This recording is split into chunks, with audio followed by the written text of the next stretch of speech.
Hola de nuevo a todos, espero que se encuentren bien. Pues bueno, en la clase virtual de hoy vamos a revisar el subtema que tenemos pendiente, que es uno de los más importantes, que es el de ejemplos de análisis de complejidad.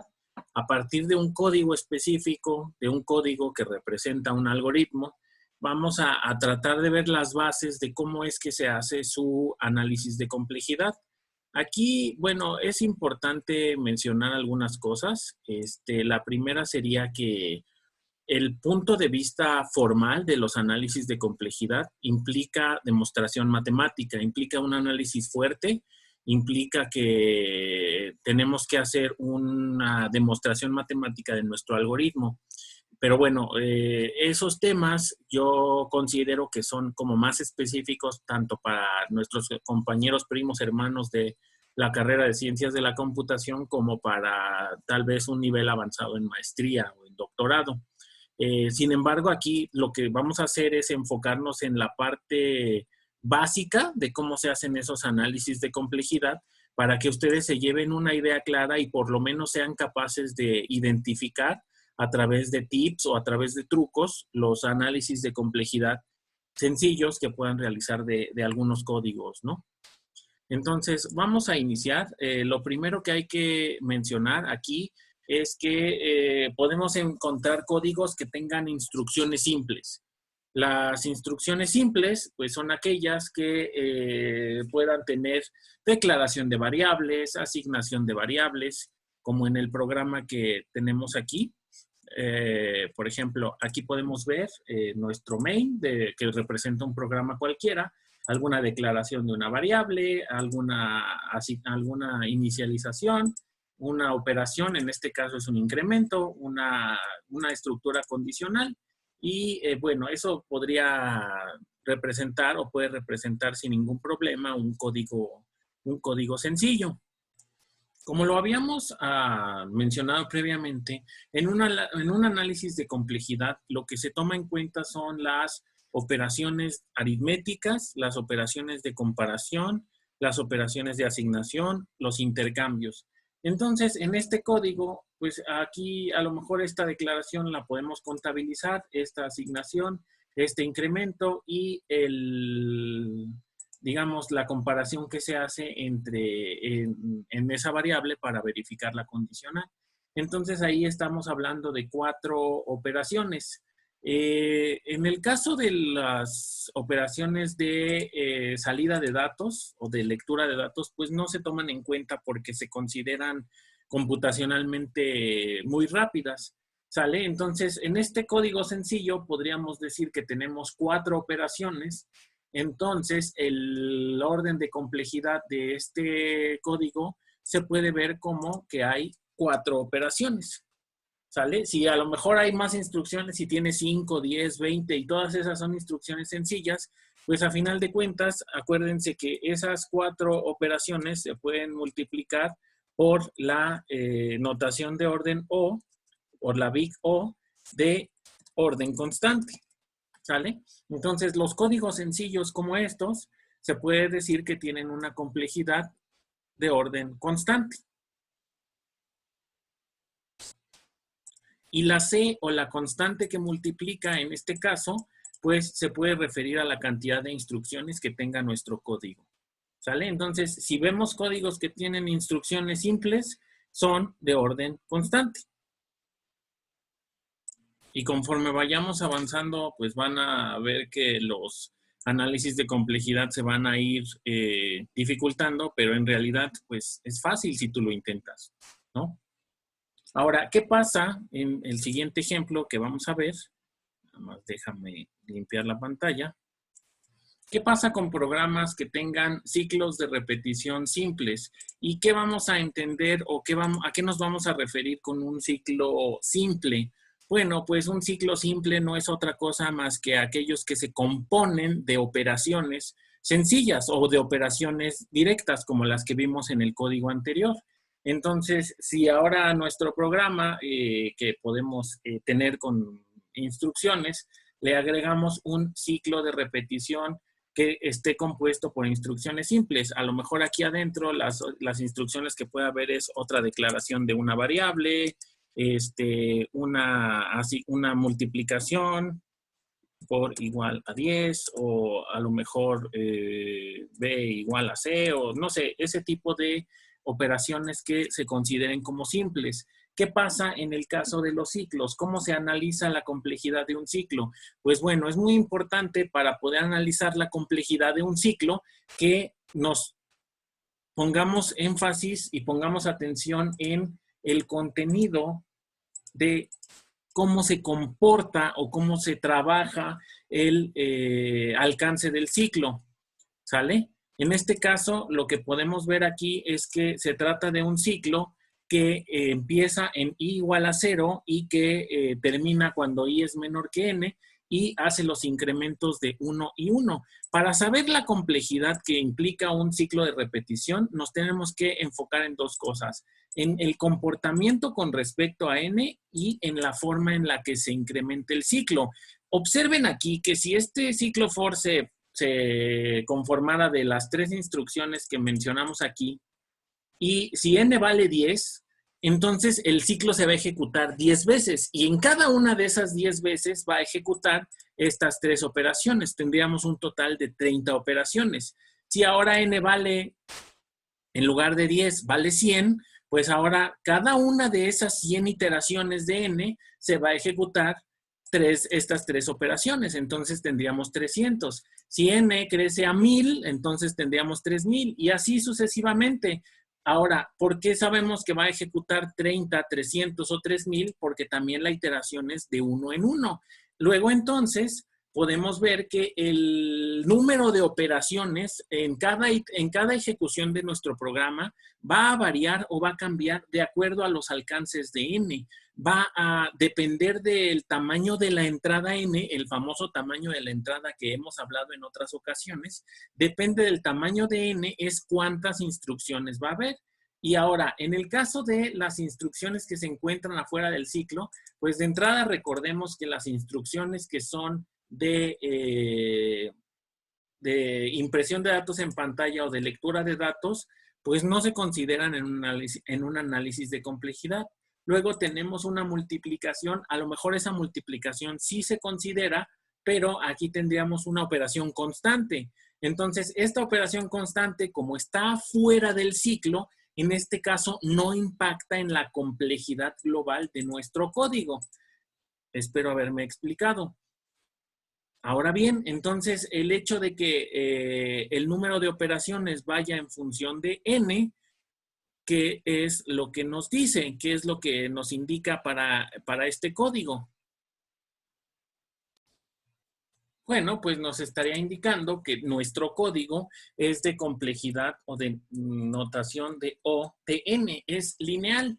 Y ahora, ojo, si aquí en este caso hay 3, 5, 10 o un número de instrucciones simples que sea constante, esa constante se va a convertir en la C que multiplicamos en la definición de O. Es decir, si aquí adentro hay 10 instrucciones simples, 100, 1000, eso no va a impactar en la complejidad. Lo que realmente impacta en la complejidad es el alcance de nuestro ciclo. Por eso dice que se toma en cuenta el alcance del ciclo multiplicado por la cantidad de instrucciones que contenga. ¿Sale? Entonces, en principio, si ustedes ven un ciclo en un programa y ese ciclo se comporta en función de n y las iteraciones son de manera una por una, entonces ese ciclo o ese código va a tener una complejidad lineal. ¿Sale? Ahora bien, no hay que confiarnos o no hay que pensar en automático que siempre que veamos un ciclo, ese ciclo va a tener complejidad lineal. Más bien depende del comportamiento que haya en el ciclo. Por ejemplo, aquí tenemos otro ejemplo en el que al mismo tiempo de declarar las condiciones de nuestro ciclo, declaramos una variable adicional y después vamos incrementando esa variable adicional. Cada vez que se ejecute este ciclo, se va a hacer una operación simple, ¿sale? Y como en este caso nuestro ciclo llega hasta n y también va de 1 en 1, eso quiere decir que la complejidad va a ser lineal. Pero como les digo, eso no siempre es así. Por ejemplo, si tuviéramos un ciclo, bueno, esta es otra cosa que también hay que tomar en cuenta. Si tuviéramos un ciclo que en lugar de empezar en 0, empieza en 5 y en lugar de terminar en n, termina en n-10, pues mira, si a lo mejor tenemos una n pequeña, como n igual a 50, pues ahí hay un impacto porque en lugar de hacer 50 operaciones o 50 veces lo que haya dentro del ciclo, pues lo vamos a hacer 50 menos 10 menos 5, lo vamos a hacer 35 veces, ¿sale? Entonces, si n tiene un valor pequeño, pues puede haber un impacto en la cantidad de operaciones que se realice. Pero recordemos que los análisis de complejidad que realizamos los tenemos que pensar en función de n suficientemente grande. Entonces, para una n suficientemente grande, pensemos que nuestro ciclo, en este segundo ciclo, la n llega a 1000, a 10,000, a 1,000,000 o a 10 millones, pues el hecho de que hagamos 10 operaciones menos o 5 o 15 operaciones menos, pues realmente no impacta porque pues el grueso de las operaciones es todo lo demás. Por lo tanto, este segundo for también tendría una complejidad de n. Ahora bien, otro ejemplo, si en lugar de que nuestro ciclo for llegue a una n o está en función de n, si ahora lo ponemos en función de una constante como 10,000, ahora aquí sí cambia porque las instrucciones simples que haya dentro de nuestro for, siempre, si hay 3 instrucciones simples, se van a ejecutar 10,000 veces. Si hay 4, se van a ejecutar 10,000 veces. Pero esto no está en función del tamaño de la entrada. Si el tamaño de la entrada pues es n igual a 1,000,000 o n igual a 10 millones, este ciclo en particular solo se va a ejecutar hasta 10,000. Por lo tanto, al final del día, este ciclo se va a convertir en una complejidad constante. Si el alcance de nuestro ciclo no llega o no está en términos de n, pues entonces nuestra complejidad va a ser lineal. Ahora, ¿quién va a ser esta C? Pues esta C es la cantidad de operaciones que hagamos, que en este caso por lo menos van a ser 10,000 por el número de instrucciones simples que tengamos dentro de nuestro ciclo for. Vale la pena reiterar y hacer énfasis aquí en que siempre que analicemos los ciclos de esta manera, estamos considerando ciclos con instrucciones sencillas. Si adentro de nuestro ciclo for hay otro tipo de instrucciones que no son sencillas, pues el análisis de complejidad cambia. Vamos a ver un ejemplo de eso. ¿Qué pasa en el caso de los ciclos anidados? Cuando adentro de un for metemos otro for. Pues bueno, ahí ya nuestro análisis de complejidad tiene que verse desde otra perspectiva. Ahora, siempre que tenemos un for, tenemos que ver dos cosas. El alcance del for con respecto a n y la forma en la que se incrementa. Si tenemos uno adentro de otro, pues en el que está adentro también volvemos a revisar el alcance con respecto a n y la forma en la que se incrementa. En ambos casos, el ciclo anidado y el ciclo, digamos, de afuera, tienen la misma característica. Ambos están en función de n y ambos se incrementan de uno en uno. Pensemos que n vale 10. Pensemos que n va de 0 a 9 en este caso porque estamos pensando que n vale 10. Observen aquí que para cada una de las 10 veces que se ejecuta el ciclo de afuera, se ejecuta 10 veces del ciclo de adentro. Es decir, cuando I vale 10, cuando I vale 0, J tiene que valer 0, 1, 2, 3, 4, 5 hasta 10. Cuando I después avanza y vale 1, J tiene que valer 0, 1, 2, 3, 4, 5 y así. Entonces, el ciclo de adentro se ejecuta completo cada una de las iteraciones del ciclo de afuera. Eso quiere decir que para obtener una idea del número de operaciones tenemos que multiplicar el comportamiento del ciclo for de afuera por el comportamiento del ciclo for de adentro. Y si decimos que nuestro ciclo for de afuera se comporta en términos de n y nuestro ciclo for de adentro se comporta también en términos de n, y nuestro ciclo tiene instrucciones simples podemos recordar que es una constante. Entonces vamos a multiplicar a n de afuera por n de adentro, lo que nos daría como resultado que si tenemos un código o tenemos un algoritmo que implique un ciclo anidado adentro de otro ciclo y ambos establecen su comportamiento en función de n y en incremento individual de 1 por 1, pues estamos hablando de que habría una complejidad de O de n cuadrada, ¿sale? Si tenemos un ciclo adentro de otro y con estas características, estaríamos hablando de n cuadrada, ¿sale? Es muy importante tener en cuenta que tampoco es en automático que si tenemos un ciclo adentro de otro, pues ya va a ser n cuadrada. Tenemos que revisar el alcance de n y la forma en la que se incrementa el ciclo, ¿sale? Y bueno, en este caso, alguien se podrá preguntar, ¿qué pasa si antes de invocar el segundo ciclo, aquí en el primero hay instrucciones simples? ¿Qué pasa si aquí tenemos 10, 20 o 30 instrucciones simples? Pues acuérdense que las instrucciones simples siempre se van a expresar con una constante.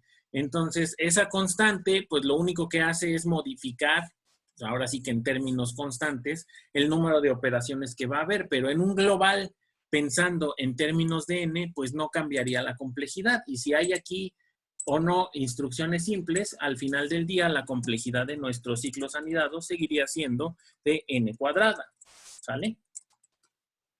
Ok. ¿Hasta aquí ya llevan muchas dudas? Espero que sí. Otros aspectos que podemos encontrar en ciclos anidados es que, por ejemplo, el comportamiento de uno de los dos, en este caso del segundo, no vaya en función de n, va en función de i. A ver, lo primero que hay que ver es que ambos ciclos van de uno en uno, ¿no? Pero ¿qué pasa si uno de los, si el segundo ciclo no va en términos de n, sino que va en función de términos de i?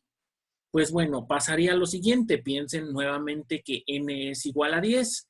Si n es igual a 10, en el ciclo de afuera, en la iteración de i igual a 0, pues el ciclo de adentro no se ejecuta ninguna vez.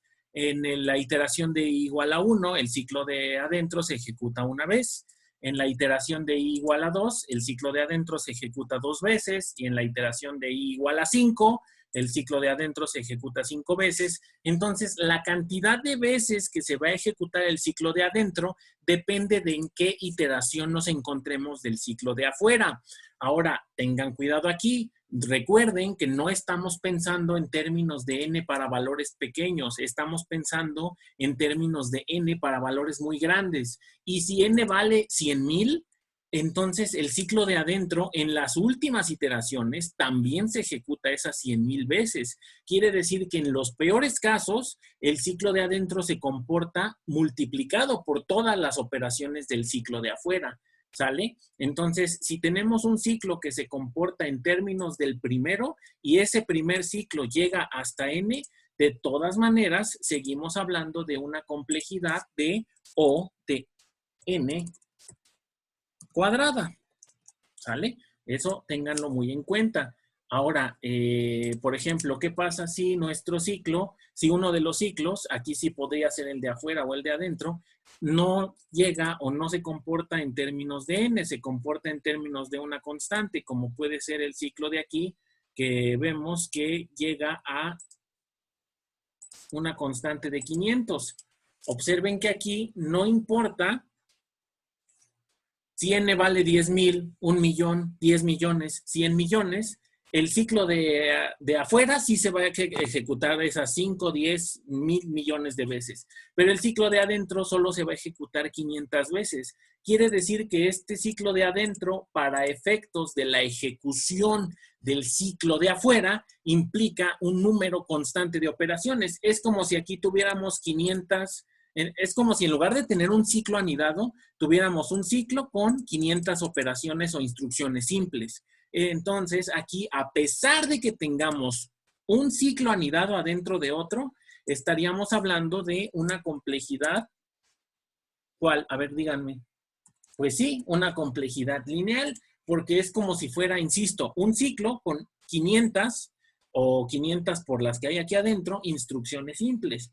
Por eso, ojo, no nos vayamos con la finta. No todo ciclo en automático es n y no todo ciclo anidado en automático es n cuadrada. Tenemos que ver tanto el comportamiento de n como el número de la forma en la que se incrementa. Y si en este caso uno de los ciclos, nuevamente lo reiteramos, no llega hasta n, sino que llega hasta un número constante, pues entonces aquí es como si tuviéramos arriba el primer ciclo, que es n, y el ciclo de abajo es una constante. Entonces al multiplicar n por una constante nos da O de n. ¿Vale? ¿Ya se marearon? Ahora bien, ustedes díganme, ¿qué pasa si tenemos un pseudocódigo o un código donde tenemos dos ciclos, pero no están anidados? Tenemos primero un ciclo que va desde j igual a 1 hasta n. Ojo, nuevamente, cuando veamos un ciclo hay que ver de inmediato si está en función de n, ¿sale? Dice que tenemos un ciclo que va desde j igual a 1 hasta n, hace una operación y después termina ese primer ciclo y abrimos otro que tiene dos operaciones. Pero ahora no va de 1 a n, sino que va de n a 1. Pues no importa que vaya al revés, aunque vaya de n a 1, pues estamos hablando de que se comporta en función de n y aquí tiene dos operaciones. Si tenemos dos ciclos que no están anidados, pues entonces aquí estamos hablando de n, en el caso del primero, porque solo hace una operación. En este caso estaríamos hablando de n. Aquí estaríamos hablando de 2n, porque se hacen dos operaciones en el ciclo. Y al momento de sumarlo, tendríamos n más 2n. Eso nos llevaría a tener 3n. Y eso nos llevaría a que la complejidad se puede separar como 3 por O. Acuérdense que ahí es la constante, la definición de orden O nos hablaba de una constante C que multiplica la función. Entonces la constante se puede separar como un 3 y la complejidad, si tenemos ciclos que no están anidados, pues simplemente se suman, pero si el ciclo llega hasta n, pues seguimos hablando de una complejidad o de una categoría de lineal o también llamada O de n. ¿Sale? Ahora bien, ¿qué pasa si esto ya lo traducimos a algo como un código, que no sea como un pseudocódigo? Si tenemos un código que está compuesto por varias instrucciones, pues bueno, podemos ir descomponiendo el análisis de complejidad de acuerdo a lo que nos vayamos encontrando. Si primero nos encontramos instrucciones simples, pues a lo mejor estas 3 instrucciones simples es una serie de operaciones constantes. Si después nos encontramos un primer ciclo y ese primer ciclo está en función de n, y se incrementa de 1 en 1, entonces aquí tenemos una complejidad o un ciclo de n. Y si después tenemos un ciclo anidado, acuérdense que hay que ir a ver si se comporta en términos de n y si se incrementa de 1 en 1. En esta parte donde están los ciclos anidados, encontraríamos que tenemos n cuadrada y después lo que habría que hacer es la suma de los diferentes fragmentos de nuestro código. Tenemos un 3, luego tenemos a n y luego tenemos a n cuadrada. Acuérdense que la constante que va a multiplicar a esta n, ay, ya se me borró, perdón. Acuérdense que la constante que va a multiplicar a esta n y a la n cuadrada del ciclo anidado, pues va a depender de la cantidad de instrucciones simples que tengamos. ¿Sale? Entonces tenemos que sumar 3, luego la n y luego la n cuadrada. Y habíamos visto la vez pasada que en una función de complejidad o en cualquier función, la cota superior o el máximo de recursos, pues se vuelven despreciables los términos que son diferentes al de mayor grado. En este caso, como el de mayor grado es n cuadrada, pues nuestro código será de complejidad o de n cuadrada. Acuérdense que nuestros códigos no pertenecen, o nuestros análisis de complejidad solo pertenecen a una categoría, o es cuadrático, o es lineal, o es logarítmico. La única categoría que abarca dos, podríamos decir dos, pero es por el comportamiento de la gráfica, es n log n, ¿sale? En este caso estaríamos hablando de n cuadrada. Ahora bien, vamos a ver otro ejemplo.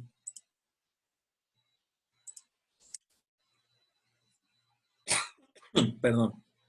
Si tenemos una función determinada, cualquiera, en la que tenemos una condicional, y si en esa condicional, observen que aquí todo depende del parámetro de entrada, que en este caso es X, pues vamos a evaluar X. Dice que si X vale 7, vamos a hacer estas operaciones que vienen acá. En caso contrario, quiere decir que para cualquier otro de los posibles valores de X, vamos a hacer esta otra de acá. Entonces, ¿qué pasa cuando tenemos una condicional? Ahí ya estamos hablando de mejor caso y peor caso, y también de caso promedio. El peor caso sería que nos fuéramos a que X valga 7. ¿Por qué sería el peor caso? Porque aquí tenemos ciclos anidados, y al tener ciclos anidados y observar que su comportamiento está en función de n y además incrementándose de uno por uno, observen que si entramos en estaríamos hablando de n cuadrada. Y si no entramos en ese y nos vamos a cualquier otro, pues solamente es un ciclo con instrucciones simples, entonces estaríamos hablando de n. Y entonces, ¿cuál sería la complejidad de este código en particular? Bueno, pues este código en particular tiene una complejidad para el peor caso y otra complejidad diferente para el mejor y para el caso promedio. ¿Sale? Estamos de acuerdo que por probabilidad, si tomamos distribuciones como la campana de Gauss, pues es poco probable que X entre en 7, pero podría entrar en algún momento. ¿Sale? Entonces, la complejidad de este código se tiene que tomar, si tomamos notación big O o de orden O, estamos hablando de tomar el peor caso. Entonces, aunque solo haya una probabilidad mínima de ir al peor caso, de todas maneras, la complejidad de este código sería n cuadrada. ¿Sale? Bueno, pues ahora vamos a complicarlo más. ¿Qué pasa con los análisis de complejidad cuando hablamos de funciones recursivas? ¿Qué pasa ahí? ¿Qué es lo que tenemos que revisar? ¿Qué es lo que tenemos que verificar? Anteriormente, en el subtema previo a habíamos visto un breve ejemplo de una función recursiva, que en este caso era la función de Fibonacci. Pero en general, ¿cómo se pueden atacar o cómo se pueden hacer análisis de complejidad de funciones? Pues bueno, de entrada, pues nuevamente hay que tratar de ver cómo es el comportamiento con respecto a n. Recuerden que la idea de esto es tratar de analizar qué pasa si n crece. Si n es 10, ¿cuántas operaciones va a haber? Si n es 100, si n es 1000, 1 millón, 10 millones, ¿cuántas operaciones va a haber? Aquí tenemos dos funciones diferentes. Por ejemplo, en el caso de la primera, estamos diciendo que tenemos una entrada n, y que si n es menor o igual que 0, devuelva 1, y en caso contrario, hace una suma, aquí hay una operación, y esa suma implica una llamada recursiva, pero con n menos 1. Si ustedes hacen con cuidado ya después, con calma, la prueba de escritorio, pues van a ir viendo que, por ejemplo, vamos a pensar que n vale 10. Si n vale 10, aquí va a haber una suma, pero después se manda a llamar con n igual a 9. Y cuando n valga 9, va a haber otra suma y se va a volver a mandar llamar con n igual a 8. Entonces, observen que si n vale 10, esta suma se va a ejecutar 10 veces. Si n vale 100, esta suma se va a ejecutar 100 veces. Si n vale 1000, esta suma se va a ejecutar 1000 veces. Entonces, ¿qué tenemos que ver en una función recursiva? Tenemos que ver cómo se realiza la operación, cuántas veces se manda a llamar a sí misma la función recursiva, si está en función de n, y así como en el ciclo for veíamos cómo era el incremento, aquí tenemos que ver cómo es la llamada a la nueva función recursiva. En este caso, como es de 1 en 1, pues nos va a garantizar que si n vale 10, se va a ejecutar 10 veces. Si n vale 100, se va a ejecutar 100 veces. Si n vale 1000, se va a ejecutar 1000 veces. ¿Sale? Entonces, ¿cuál creen que sea la complejidad de esta función recursiva? Pues sí, es lineal, ¿sale? Entonces, la función recursiva en este caso sí resulta ser una función eficiente y sí resulta ser una función conveniente porque tiene una buena complejidad. Ahora, ¿qué pasa si tenemos ahora, por ejemplo, esta que tiene 3 parámetros de entrada y tener nuevamente una condicional. Ya después, más adelante, spoiler alert, esta condicional que tienen estas funciones recursivas en particular no es otra cosa más que el caso base, ¿sale? Eso es un spoiler. Pero bueno, aquí el problema o la dificultad radica en que la función recursiva se manda a llamar a sí misma 2 veces. ¿Dónde habían visto una función recursiva que se manda a llamar a sí misma 2 veces? Pues claro, en la de Fibonacci. ¿Y se acuerdan cómo era la gráfica de Fibonacci y cuánto tiempo se extendía la ejecución para n más grande? Pues bueno, la clave de las funciones recursivas para analizar su complejidad es, además de revisar si están en función de n, y en este caso de otra que también es m, la otra cosa que tenemos que revisar es si las funciones recursivas se mandan a llamar a sí mismas más de una vez. Si se mandan a llamar a sí mismas más de una vez, observen que si n vale 10, se van a ejecutar estas dos operaciones 10 veces y luego otra vez, otras 10 veces esas operaciones. Aquí, bueno, si a alguien le queda duda, aquí sí no hay de otra más que ir a los libros puros y crudos de algoritmos para ver la demostración matemática, pero en el caso de las funciones, tantas veces como se mande llamar la función recursiva, implica una función exponencial. Si se manda llamar a sí misma 2 veces, entonces tendríamos un 2 a la n. Si se manda llamar a sí misma 3 veces, tendríamos un 3 a la n. Ahora la constante es la base y la n es el exponente. Es por eso que hay que tener cuidado en las funciones recursivas. Entonces, un tip, digo, igual no siempre podría ser, se puede, como en los ciclos, algunos casos extraños donde sea diferente, pero en general, si la función solo se manda a llamar una vez y es en un contexto de una operación o 2 o 3 operaciones sencillas, sí va a ser una función recursiva buena. Pero si es una función recursiva que se manda a llamar a sí misma más de una vez, como esta o como la de Fibonacci que habíamos visto la vez pasada, entonces estamos hablando de una complejidad de orden exponencial. En este caso, de 2 o de 3 o una constante elevado a la n. ¿Sale? Entonces, las funciones recursivas sí implican un cierto detalle en ese sentido, pero bueno, la clave está en revisar, así como en los ciclos revisamos el alcance del ciclo y la forma en la que se incrementa, aquí vamos a revisar cuántas veces se manda a llamar a sí misma y cómo es el comportamiento de n cuando la función se manda a llamar. ¿Sale? Bueno, pues espero que a estas alturas ya se hayan mareado. Les tengo una buena y una mala. La buena es que pues con esto ya tienen los elementos para los análisis de complejidad de manera sencilla sobre una buena cantidad de códigos. Ahora, ¿qué pasa con los ciclos while? Con los ciclos while, pues a final de cuentas también son como los ciclos for. Tenemos que revisar el comportamiento de n y eso nos puede dar una idea si es lineal o es una complejidad más grande. ¿Sale? Entonces, pues bueno, como ya se marearon, hasta aquí terminaríamos con los ejemplos de análisis de complejidad. A todo, gracias y nos vemos, seguimos en contacto.